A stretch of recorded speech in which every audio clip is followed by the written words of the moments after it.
Depois de vencer o primeiro jogo, a ideia é continuar evoluindo dentro da competição e para isso vamos até Campinas hoje às 8h30 enfrentar a Ponte Preta pela segunda rodada do Campeonato Paulista. Ponte Preta que também venceu o seu jogo de estreia, só que fora de casa contra o Novo Horizontino venceu de 1-0.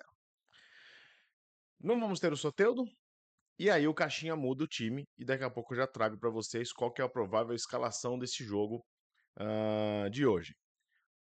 Não tem muito o que falar a respeito dessa escalação, porque a gente ainda está naquele processo de adaptação dos novos reforços, os caras ainda não estão prontos fisicamente, tem gente para entrar, tem ajustes a serem feitos ainda com a mecânica de jogo, né? Então, por mais que a primeira vitória no campeonato e o desempenho do time tenham até certo ponto surpreendido positivamente e entusiasmado, né, o torcedor, a gente sabe que tiveram alguns erros na parte defensiva, principalmente, que quase colocaram o Mirassol na liderança do jogo por mais de uma vez. O Brasão fez uma partidaça, tanto é que foi o melhor, na opinião aqui do canal, foi o melhor jogador em campo. A gente não pode ter o Brasão hoje de novo como o melhor em campo. Esperamos que ele tenha uma boa atuação, mas não queremos que ele faça uma partida tão brilhante como aquela, porque é sinal de que ainda a zaga vai estar muito exposta. Para esse jogo, o Caixinha muda pouco com relação ao time que fez a estreia no campeonato. E aí eu vou pro, pro provável time, né? E a gente já vai para falar a respeito dessas alterações. Bom, esse foi o time que iniciou o jogo, né, contra o Mirassol na Vila. Então a gente tem o Gabriel Brazão, João Basso e Luan Pérez na zaga, com o Sherman e o Escobar nas laterais. Diego Pituca e Tomás Rincon lado a lado no meio-campo, como uma dupla de volantes, né? E eles revezaram muito ao longo do jogo, o Pituca vindo para a direita e o Rincon ficando também na esquerda. O Soteldo mais centralizado na armação do jogo, com Guilherme e Lucas Braga pelas pontas e o Wendel Silva no comando do ataque. Durante o jogo, é evidente que esse time não foi estático dessa maneira. Até no pós-jogo, né, do jogo do Mirassol, né, eu falei que tinha horas que até o Soteldo e o Guilherme congestionavam muito o lado esquerdo, porque o Soteldo tem como até mania, vamos dizer assim, né, é tendência ele começar a cair um pouco mais para a esquerda, né? E nesse momento ele e o Guilherme faziam ali uma dupla que até certo ponto funcionou, porque forçava a marcação do Mirassol a encostar todo para um lado só do campo, e isso de alguma maneira confundiu um pouco, tanto que no lance do primeiro gol do Santos, o Soteldo acaba fazendo um giro no movimento que ele tá saindo da área e vindo mais para o meio, e aí ele acha um passe nas costas do lateral do Guilherme entrando em diagonal da lateral do campo para dentro da área, que é onde surge o chute do primeiro gol. Então, no primeiro jogo, a gente viu muito essa movimentação e até certo ponto foi uma boa movimentação que a gente encontrou dos nossos jogadores. Para esse segundo jogo, a gente não tem o Soteldo. O Soteldo saiu com uma entorse, não é nada grave, mas preferiram poupá-lo, né? Uma entorse no tornozelo esquerdo. Então, você não vai ter esse cara como o 10, como o meio de articulação. E aí o Caixinha provavelmente vai fazer algo nesse sentido. Ele vai manter o Rincon como a base de sustentação da parte defensiva e colocar Diego Pituca e Tassiano jogando mais à frente, né? Seria aquela primeira versão que alguns jogos, alguns vídeos atrás, quando eu falei da chegada do Caixinha, que ele conseguiria montar. E que para mim fazia sentido pelo tipo de formação que o Santos tem de elenco, não propriamente tática. O Tassiano é um jogador que chega muito na área, é um jogador de boa movimentação, mas eu, particularmente, não o vejo como um 10, uma função de armador. Eu acho que ele atuando pelas laterais do campo e tendo uma função híbrida entre ataque e defesa, eu acho que ele encaixa melhor, até pelo que eu vi dele atuando pelo Bahia. O Pituca, a gente sabe que é muito mais um primeiro volante do que um cara de armação, mas o próprio Caixinha acha que ele tem essas virtudes ofensivas e que isso pode de alguma maneira ajudar o Santos na construção das jogadas. Na frente não vai ter alteração, Guilherme, Wendel e o Lucas Braga. O que eu já acho ruim, porque o Lucas Braga foi muito mal na primeira partida. Eu acho que já tem minutos no Santos o suficiente para dizer que não foi simplesmente um primeiro jogo de uma volta da temporada. Aquilo lá é o Lucas Braga, não sai daquilo. Então, não é uma questão de encaixe tático, não é uma questão de pré-temporada, não é uma questão física, é uma questão técnica. O Lucas Braga não consegue entregar no nível que a gente precisa nesse momento. Mais um ponto que é, eu acho que dentro desse contexto todo, um cara que talvez possa ser um pouco mais beneficiado seja o Wendel. O Wendel também não fez uma boa partida de estreia. Eu achei ele que tentou até se movimentar saindo da área, mas não foi muito além disso. Não chutou ali uma bola no gol, uma cabeçada para fora, num bom cruzamento do Sherman, mas não agradou, não brilhou os olhos como a gente esperava. Eu acho que ele poderia sim ser sacado do time assim como o Lucas Braga, né? E na minha cabeça, o ataque poderia render muito mais com um atacante um pouco mais móvel e com a presença de um meia articulando um pouco esse setor. Eu vou mostrar o que seria a minha formação ideal daqui a pouquinho, né? Mas para dar o contexto, eu acho que o Wendel, no momento que o Tiquinho Soares estiver pronto, ele sai do time e ele fica como o reserva imediato. Apesar de que eu acho que o Wendel, pelo contrato que tem, pelas cláusulas de participação que ele tem, que jogar 60% do jogo já garante ele um contrato, acho que é de 3 milhões de euros, alguma coisa assim. Eu, sinceramente, acho que não vale pelo que o Wendel entregou.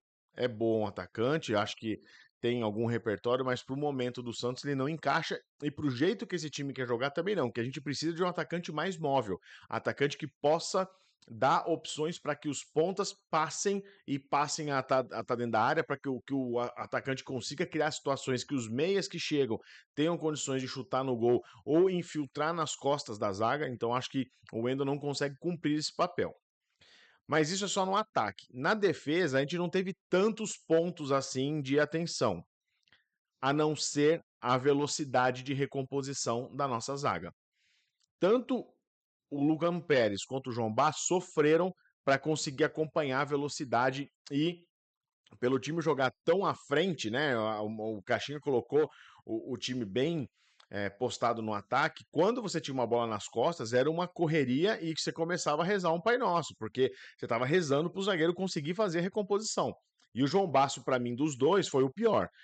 Eu acho que até quando o Zé Ivaldo entra, ele sim tem um quê ali de pré-temporada, falta de ritmo, mas eu acho que o Zé Ivaldo vai acabar ganhando essa posição aí na zaga, né? Então, nessa primeira formação que eu acredito que é que vá para campo hoje, a única diferença que a gente vai ter, além do posicionamento do meio-campo, é a entrada do Tassiano, que não entrou fazendo nada muito brilhante, mas também não é um cara que é a contratação mais cara dessa janela, então provavelmente ele vai estar em campo mais vezes. O que eu faria se eu fosse o Caixinha? Visto a dificuldade que a gente teve nesses setores que eu mencionei, da dupla de zaga e também da ponta direita e da mobilidade do ataque, eu levaria a campo esse time que você está vendo aí na tela. Eu colocaria o Zé Ivaldo no lugar do Baço. Eu acho que os dois, Zé Ivaldo e Luan Pérez, formariam uma dupla mais rápida, com boa saída de bola também, e que teria ali uma boa velocidade de recomposição. Mesmo considerando que, diferente do outro jogo, essa partida contra a Ponte, deve ter o Rincon jogando um pouquinho mais para trás. Ele deve ajudar a fazer essa recomposição também. Mas de qualquer maneira, eu acho o Zé Ivaldo mais zagueiro do que o João Basso. Então, colocaria ele na zaga.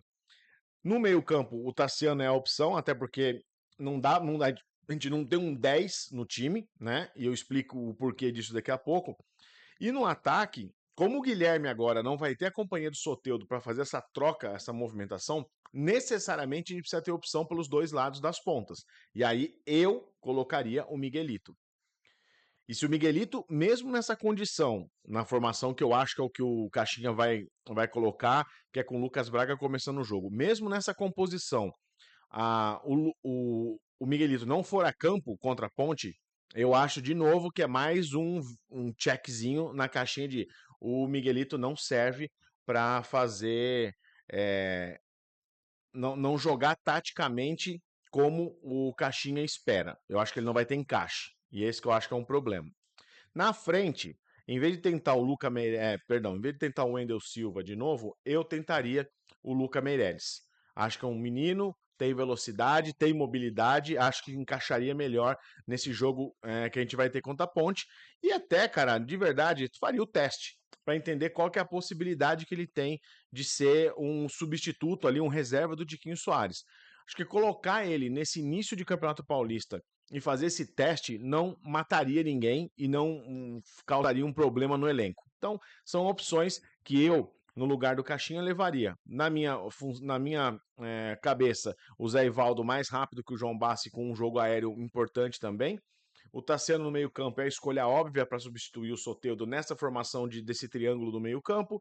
O Miguelito aberto pela ponta, função essa que ele diz que é a que ele se sente mais confortável para jogar. E o Luca Meireles com um pouco mais de movimentação na frente do ataque, o que permitiria o Santos abrir um pouco mais de espaço para as chegadas desses jogadores que vêm da ponta e que vêm do meio campo. Lembrando que Tassiano e Pituca têm como característica chutar de fora da área. Se os chutes do Pituca não são os melhores do mundo, ok, mas invariavelmente ele acaba acertando um. Tendo mais espaço e mais amostras para poder bater no gol, talvez ele consiga fazer alguma coisa um pouco melhor do que nas últimas vezes. Beleza? Acho que para o jogo da Ponte é esse. Tem que ter atenção, temos que vencer para dar tranquilidade. O próximo jogo do Santos é contra o Palmeiras, é um clássico, então acho que chegar com uma boa impressão para o clássico nos ajuda nesse começo de temporada, dá confiança para o elenco, dá confiança para a torcida e pode gerar sim um sentimento de que nesse início de temporada temos uma linha de condução a ser seguida. E isso é importante, isso acontece à medida que esse time evolui taticamente, começa a entender melhor como que ele deve se portar em campo. Acho pouco provável que o Santos vai ser tão intenso como foi nos primeiros 45 minutos contra a Ponte, porque, primeiro, fisicamente o time se desgastou muito no segundo tempo, quase entregou a rapadura, e vai estar jogando fora de casa. A tendência é que esse Santos hoje seja um pouco mais reativo, um pouco mais de velocidade na hora de sair nos contra-ataques. Então é possível que se poupe um pouco e a intensidade do Santos pode não se repetir, mas com certeza vai ser muito maior do que a gente era acostumado a ver durante a Série B, por exemplo. Beleza?